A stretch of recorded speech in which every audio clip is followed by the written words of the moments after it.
Hello, everyone. Thank you for tuning in. I am JayLee. This is JLeesCorner. This is my review for Married at First Sight, Season 11, Episode 10. Okay? But first things first, if you have not done so already, please take a moment to subscribe to my channel and become a whole JayBird. Dun, dun, dun, dun, dun, and all that goodness and stuff. Okay. Do not forget to relax, to relate, to release, to inhale, to exhale, to follow me on IG and Twitter, to like and comment and share and all that stuff, honey. I don't feel like it today. Okay, but I want everybody to be blessed and to center yourself. Okay, let's get into these fools on this episode today. Okay, first couple up we have is Olivia and Brett, who I feel like they're not gonna make it. Okay, so they getting up or whatever, and she brings up how, it kind of aggravates me that he helps me make the bed because, it's something I used to do by myself. But didn't you get married to do shit with somebody else? So how you upset that you're doing something that you used to do alone with someone else? I mean, girl. Okay, so she got on my nerve with that. Well, then tell your husband, hey, babe, I don't mind making a bed by myself if you don't mind. Like, open your mouth and do whatever. You know what I'm saying? We then see they go rock climbing. I think they had a good time. I can't remember because I wasn't really, girl, I don't really be listening to them, because I don't think they're gonna make it, and I think Brett's an asshole. Excuse me, and I feel like Olivia wants too much but not enough, but she don't know what she wants, and she thinks she knows what she wants, but she don't. It's like just a whole bunch of confusion, bullshit, white people, cats, and bed making is what it is to me. We then see they go to trivia night, okay, because she like, he's a whole book, a walking book of knowledge, okay, so I feel like he should have fun at trivia night, because trivia should be, asking questions that you think people don't know, but they know, okay, so you would think it's fun, because she's like, I like to go, my friends are here and everything, so it can be a good time had by all, but Brett gets there, and Brett is Brett. He isn't having fun. He's being a jerk. I think this stuff is stupid. This is not really even trivia. Now, I agree with him. It wasn't trivia. He was like, if I say, a legendary golden girl, and then if I say where that white man at who's really orange, who lives in the color house, in the color rice, you would have to say Betty White House. That ain't trivia. That's like some Edward Nygma, the Riddler Batman type of shit, if you ask me. Them is riddles. That ain't trivia. Trivia is like, who was the man? Who was as complicated as his woman? Oh, chef. Damn right. That's a little bit of trivia, but I'm like, I don't know about Betty Whitehouse. That's not trivia. That's trivial, not trivia, okay? But he could have still been nice. He could have still enjoyed the time. He couldn't do that. And her friends are there, and they're noticing that he's not participating. They keep talking to him like, oh, what do you think about this? And what's your answer for that? I don't know. This isn't trivia. This is stupid. I don't know. I'm like, bro, why can't you just try? So we then see, you know what I'm saying? She feel like, I wish she could have made the best of it. I wish she would have too. But Brett's an asshole, okay? So outside, you know what I'm saying? I feel like, that he doesn't want to care. He doesn't want to be here. He may not. But there's a better way for him to voice that to her. Because now she outside crying to friends. You know what I'm saying? I just want him, I have my friends here, and these people are very important to me. And I want him to mesh well with them. And the friend, like, I'm saying, yeah, I know, because you wanted somebody who would mesh with your friends, who would mesh well with your friends, who liked your friends, and who wanted to do things that you wanted to do, whatever. And you should not have to give that up. I feel like Olivia and Brett need to work themselves out. Like, they don't need to try to have their friends mesh well. They don't mesh well yet. If you don't mesh well with your husband, you can't hope he mesh well with your friends, because it ain't gonna work. It's not. I mean, they not gonna work at all. But guess what I do? I digress. Okay, next up we have, who is it? Oh, Olivia and Bennett. Girl, it's not Olivia, it's Amelia. It's Amelia and Bennett. That's who he is right there. Now, I mean, she looked like she should be in, 16 Candles or whatever, with her way she dressed, but she dressed different. It's fine. Now, we see they have at least one difference, okay? And what is that? Now, why? Look at his beard. porn stash. Anyway, so we see they have at least one difference, okay? Cleaning. He likes things clean. She kind of don't care, you know what I'm saying? And he like, well, let's have a little chore wheel, okay? We can pick two things that we want to do each round or whatever. We can figure all these things out. I feel like she picked, I want to be the one that answers the front door. I want to be the one that picks up the paper. I want to be the one that, if my neighbors are aggravating, I can talk to the neighbors. And he like, I'll wash the dishes, I'll mop the floor, I'll do the bathroom. I'm like, oh, so like he the maid and she the mistress. It was what it was. But you can tell like she don't like housework. I don't either. Hire a maid, okay? But I digress. Now, she also brings up, I felt like, because I'm going to be the breadwinner, I'm going to be the one bringing in the money, okay? Working regularly, you know what I'm saying? I assumed I wouldn't have to be doing housework. I get her point, but there needs to be a conversation within that or whatever, because it was just weird. Because we do see her washing dishes. I'm like, does she have a dish rag inside of a dirty bowl? But I'm like, is she washing the dish rag out the dirty bowl? I was confused. And hoodwinked and bamboozled. I don't really care. So we do see later on, Bennett makes dinner for Amelia, okay, because he was really, really sick the week before, and she took really great care of him. So he made a little dinner for her so she can feel special. He then invited over two of his friends to sing a little song for her. And when I walked in, I thought they were her friends because they look different, okay? But I mean, Bennett's different too. But no, those are Bennett's friends who comes in, and I'm like, is that a penis and a vagina? Like, is that a representation of it? If it's, I don't know what it is. I don't know. I don't know, okay? But it came in or whatever. Now, they sounded amazing. I mean, I listened to the whole thing. They sounded the harmonies was great. Amelia wanted to cry a little bit because they sounded so great. And she's like, this is the best gift ever. The music and the food was just amazing. I loved it or whatever. And they go out on the balcony or whatever. The friends leave and they chit chat, and she's like, because everyone has a different love language. So, it's a way of receiving love from others. So what do you like? What is your love language or whatnot? You're like, well, I love getting my head scratched. That's amazing for me and everything. And then she says, okay, I love, hanging out, spending time together, being affectionate. I like that. And you said, okay, so what do you do if our emotional needs aren't being met? How would you express that to me? Would you? She's like, yeah, I would. I'm saying, I think I would eventually just just talk to you about what about you? He's like, well, I would just have a tantrum. I would have a full on, a joke or whatever. He says, but no, I think we should just make a pact. Let's just make a pact to listen to one another, what we need, I'm saying, and then give each other what we hear the other one wants. I'm like, cool. So they later on go bike riding around and getting in and whatnot, and seeing, and as they sitting around on a little swinging and whatnot, he asked her, what do I do anything that aggravates you or annoys you? And she was like, I can't come up with anything. You know what I'm saying? It's not, I'm not, having annoying traits. He's like, nothing? She's like, no, I can't think of anything. But he tells her that, well, when you wash the dishes, you know what I'm saying, and you wash the part of the dish that had food on it or whatever, the other part of that same dish that did not have food on it still needs to be washed. If you wash a glass, you have to wash the outside of the glass too. Oh, so I guess now I have to wash the whole glass. I mean, you should have always been washing the whole glass. How do you wash the inside of something and not it's so on your hands. I don't understand it. I'm like, she not you so girl. I was confused or whatever. But she's like, well, how about I just don't wash dishes? She's like, well, no, you can't not wash dishes and whatnot. So he said, I have some things that I do that I think are annoying. You think maybe they annoy you too. You just want to bring it up.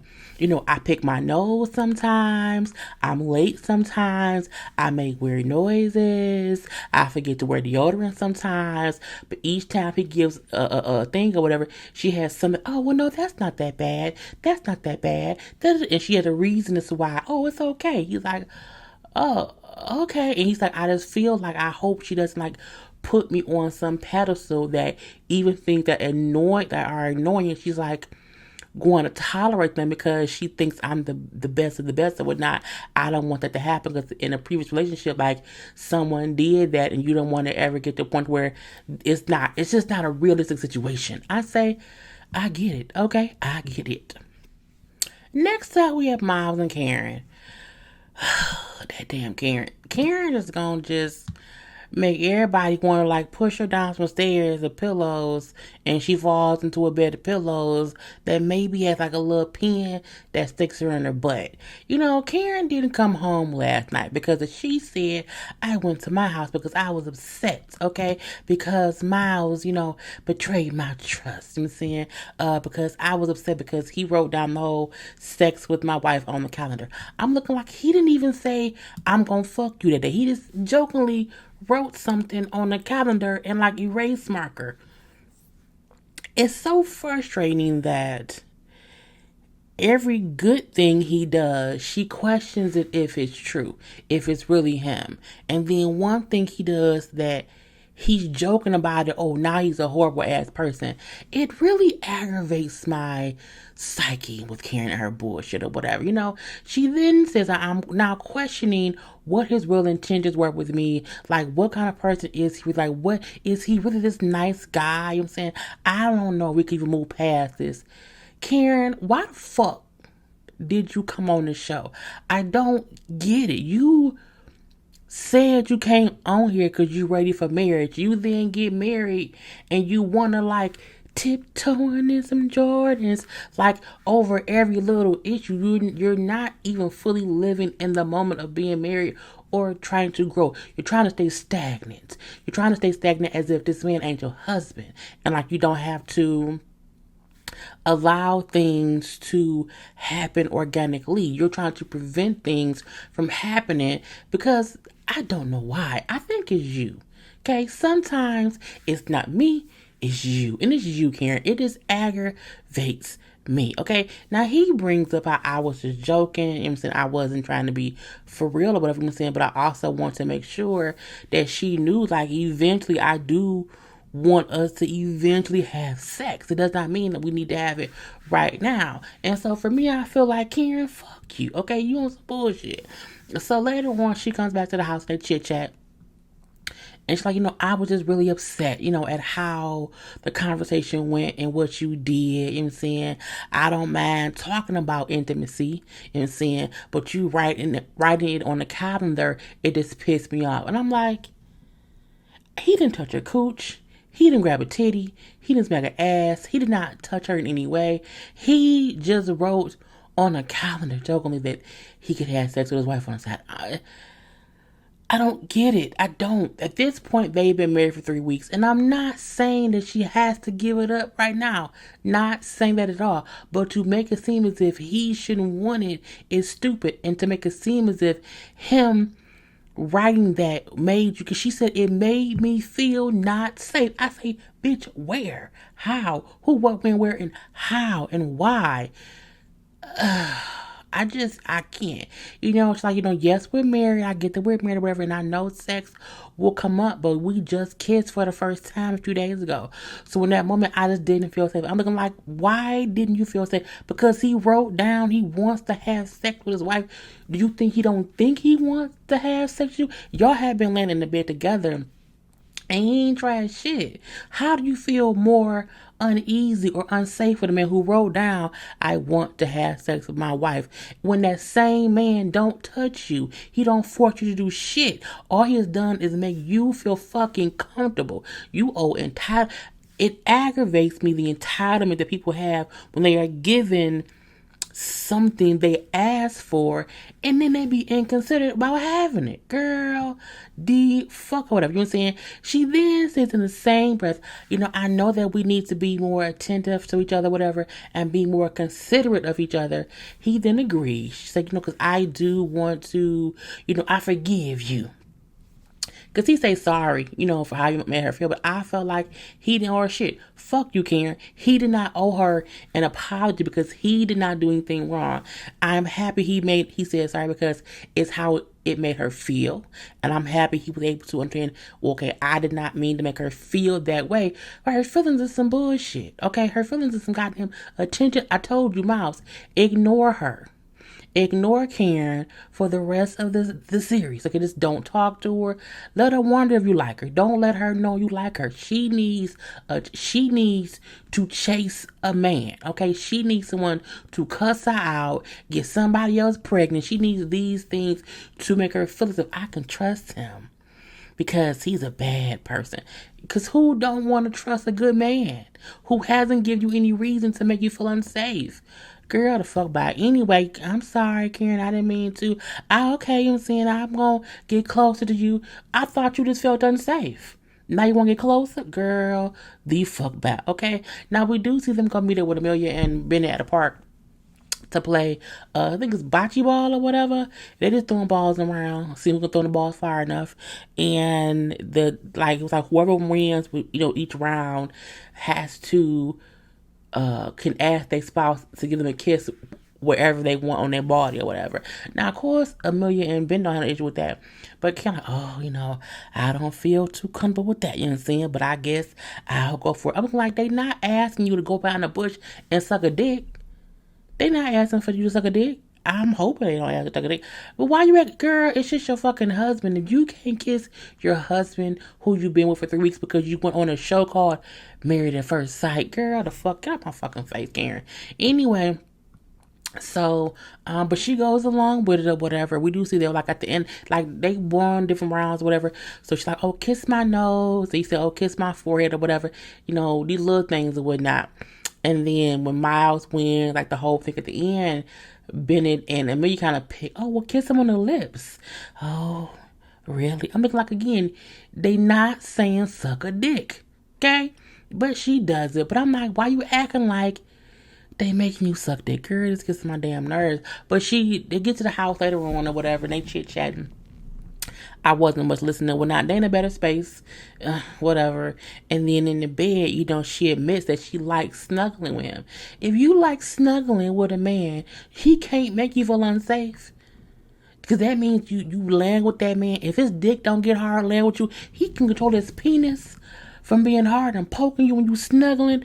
Girl, the fuck by. I don't really care. We then see, she feels like I need to make him feel, better or whatever. I want, not to be so timid or not timid, a bitch, okay? She don't want to be a bitch. And she takes him to a massage therapy class or whatever, to kind of show him that, she wants to get the intimate stuff to a better place or whatnot. And she wants to move past the things that hold her back. Okay, move past yourself. Cool. So they have them first, back to back, whatever. Breathe it on out. Relax, release and stuff. And then because she's the one who did the class, she has to massage him. And so he's like laying on the floor or whatever, and she's like, having to rub him down. He had clothes on, of course. And they're like, first start the feet, take his socks off. And she was like, his socks. Now, I would not have, girl, I don't like touching no man's feet. I don't like it. But they had him use like wet towels or whatever, because he was ashy, it was fine. And so she has to massage his whole body. And, a good time was had. She was comfortable enough to rub his whole body. I'm like, and he either didn't get hard or he has a small penis. It could be one or the other.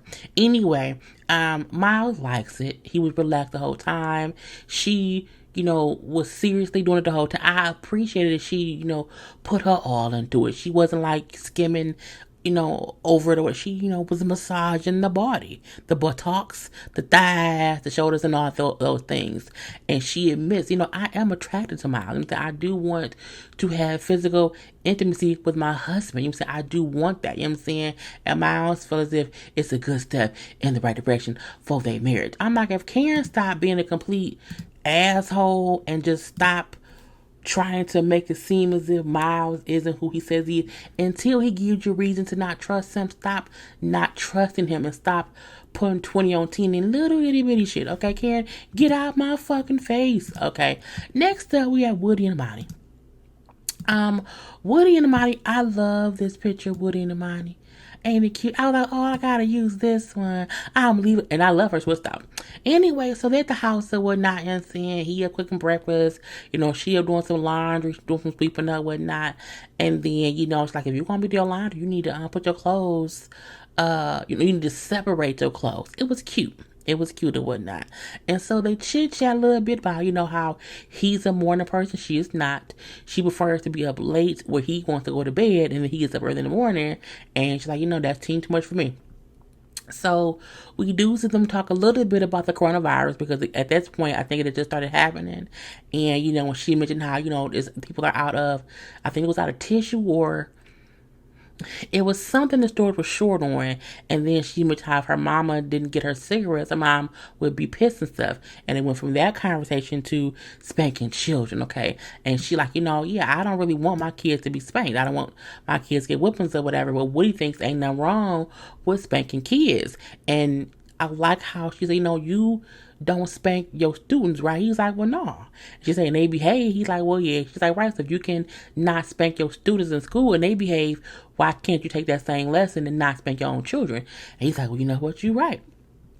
You're absolutely right. Because for her, she feel like, somebody wanting to spank my children, like that's a deal breaker. I would not want to be married to somebody who wants to spank. She feel like spanking kids is corporal punishment. And some people feel that. I don't think all kids need spankings. I think I do agree with her to where there are other ways to enforce your kids to behave without the first notion being to beat them. Okay, but I digress. Anyway, we then see Woody and Miles meet up at the bar. The barbershop. And Woody tells him how, he already told Imani that he loves her. He said, but she has not said it back to me just yet. But I can feel that she feels it, like she said it without saying it with her actions and whatnot. And both, Miles and Woody laugh because, they both feel like, in the beginning, people swerving down, like it'll be Miles who would have been further along and close to his wife, and Woody would have been like the one not quite ready, and that's the complete opposite of what has happened or whatever. And so Miles then brings up, well, I'm not, there with Karen. I don't love her yet or whatever, but I if I told her that, I'm pretty sure that she would have a fucking heart attack. You're like, what, really? That's kind of crazy. And then Miles brings up how Karen just didn't come home one night, and because of him joking about sex. And he brings up how he was pissed, and upset that she did not come home, how it really did bother him about that or whatever, because, it's 4 a.m. and my wife not home. And then he brings up how Karen is like a kind of person who where, if you tell her like, oh, I like you. I like you. She'll like, oh, okay. She won't, she is different or whatever. And so like, I really have to go slow with her because she's just a different kind of person who doesn't like take on well to, instant affection or whatever. And then Woody, like, I just don't want you to, move at her pace. Cause he said, I'm moving at her pace or whatever. And so we're like, I don't want you to move at her pace so much so that she's dictating it all. And then y'all end up losing a connection with each other. And then like things just fall apart. You know what I'm saying? I don't want Miles to compromise himself so much that he doesn't get what he needs out of his marriage to Karen because he's so busy trying to make Karen happy. I say, look.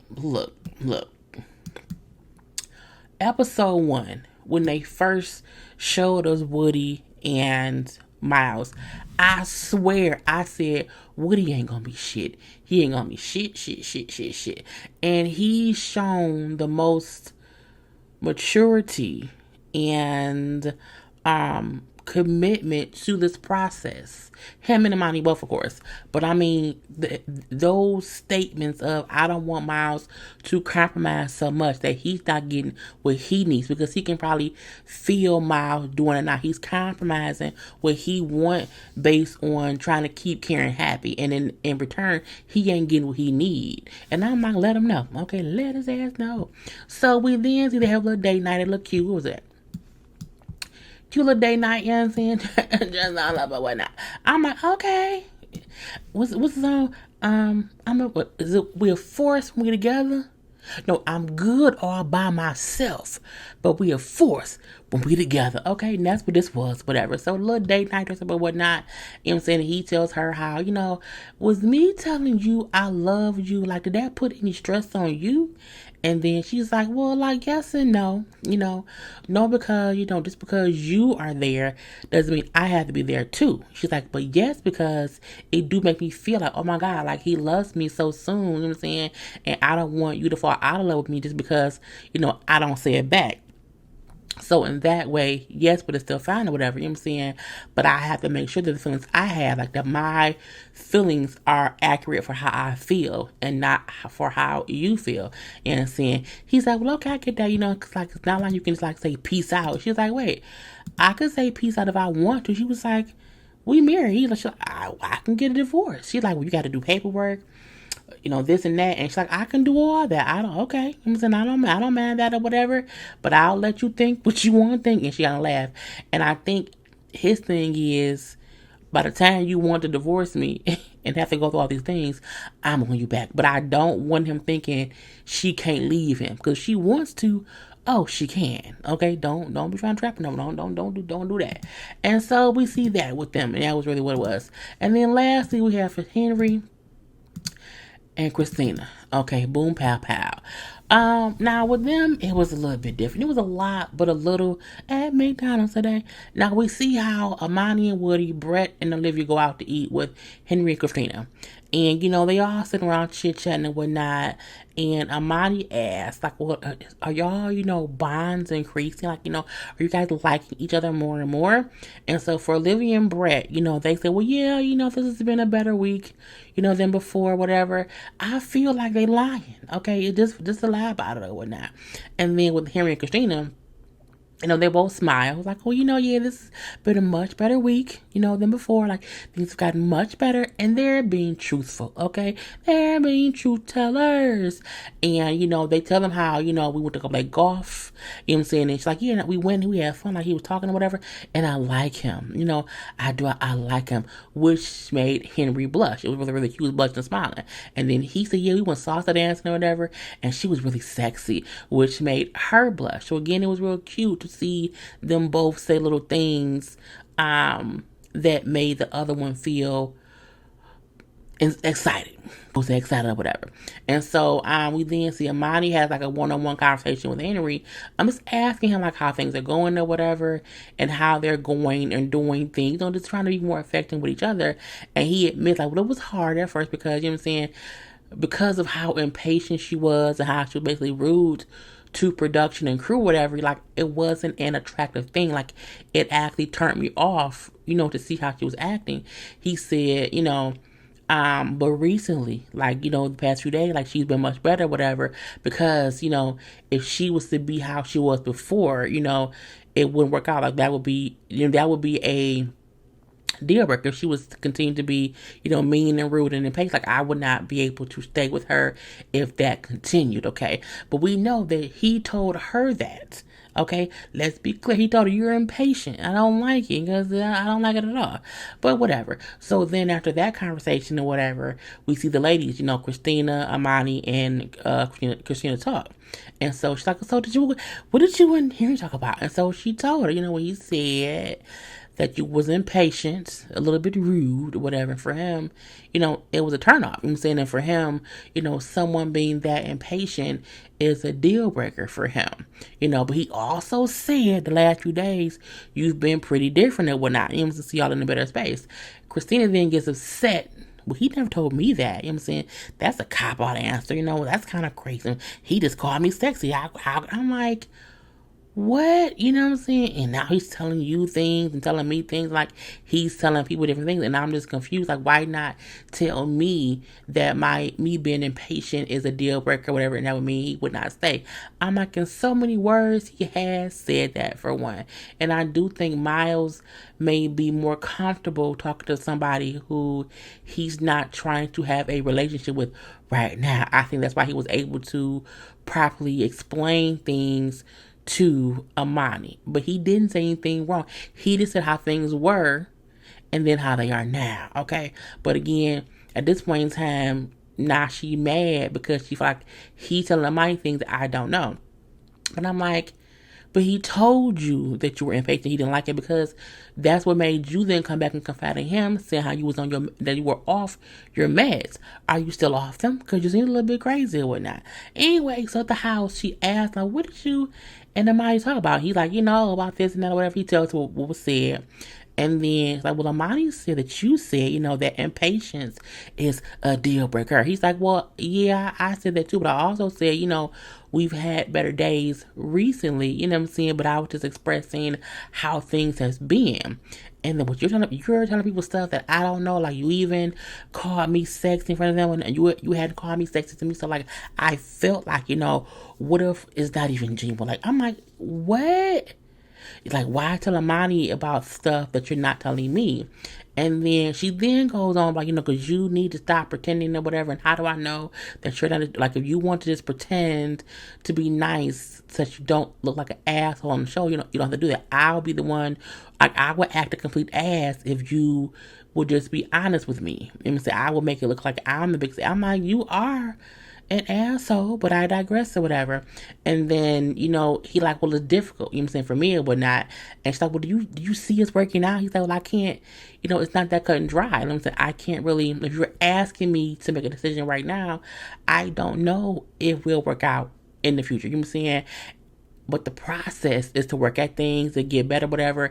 And I'm trying my best to give it a shot. You know what I'm saying? I don't know what to do. And I felt like she was trying to make an issue where there did not need to be an issue. Because, like, you're upset that he talked to someone about something that already happened that you already knew about. So what you mad for? Because she's a bit crazy or whatever. But they come to a common ground of working things out, you know what I'm saying? And they move past that. So then later on, they sit around, they have like a little bowl of questions or whatever that they're asking each other. They, have to answer whatnot. So she's like, what was your fear like going into this? And, and she said, well, I felt like I wouldn't have fun anymore and I would like lose myself in this, but I haven't seen that. Like I've actually seen the fun side of you. And I see that you do like to have fun or whatever. So that's a good thing. But I do notice like you get quiet a lot. You get quiet in uncomfortable situations and I have to carry the conversation. I just, I don't like that. And he admits like, well, yeah, I do, clam up a lot. You know what I'm saying? So I get that. And then I think the things like finish the sentence or whatever. It's like, what I can promise you is, and he said, I can promise you to treat you with respect. Okay. Be committed. You know what I'm saying? And put forth an effort. And I'm like, well, that's nice. And then her question was, why do you want to be in this marriage? His question to her was, why do you want to be in this marriage? And she's like, well, I want to be married to a person who I feel like is a good person. And I feel like you are a good person, whatever. And then he said, well, the process has been hard for me, but you know what I'm saying? I do want this to pay off and I do want us to have a good marriage, whatever. And they both, kind of chit chat a little bit. You know what I'm saying? I feel like the first couple weeks it was kind of my fault or whatever. But I feel like now we have, good chemistry. We have good chemistry, and I don't feel like a dead turtle anymore. She's like, well, turtles are cool. The chemistry is growing with us, whatever. And he agrees, and he's like, there's potential here. And I'm like, there's some may get murder potential there, but I don't feel them working out because I feel like he will always clam up a little bit, and she will always be a bitch. And that's it.